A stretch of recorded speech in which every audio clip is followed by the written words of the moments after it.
Во годишната листа на предлог проекти за развој на Источниот плански регион за 2016 година, усвоена од страна на Центарот за развој на регионот, општините бараат средства во износ од 21 милион и 950 илјади денари.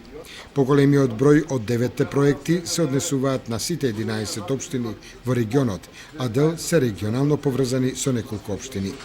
Сите 11 општини од регионот ќе учествуваат во изградбата на паркот на Макфест, додека општините Карбенци и Штип ќе работат на изготвување на документација за имплементација на урбанистичкиот план за спортско-едукативниот центар Баргала. Општина Пробиштип ќе работи на изработка на техничка документација за колекторски систем во Лесново, а општина Пехчево на техничка документација за водоснабдување на туристичката населба Равна река.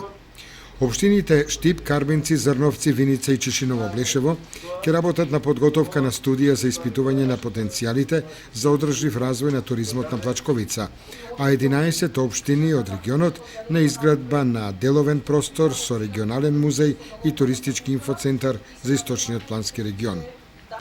Значаен проект за развој на Банјолошкиот центар во Источна Македонија ќе биде изработката на техничка документација за реконструкција на Банјолошкиот центар Бање, кој заеднички ќе го работат општините Кочани и Чешиново-Блешево. Овие две општини ќе работат и на изработката на техничка документација за пристап до регионалниот сточен пазар во Блешево, сообраќаен проект. Средствата за реализација на планираните 9 проекти во 2016 година Источниот плански регион планира да ги обезбеди од Министерството за локална самоуправа и Бирото за регионален развој.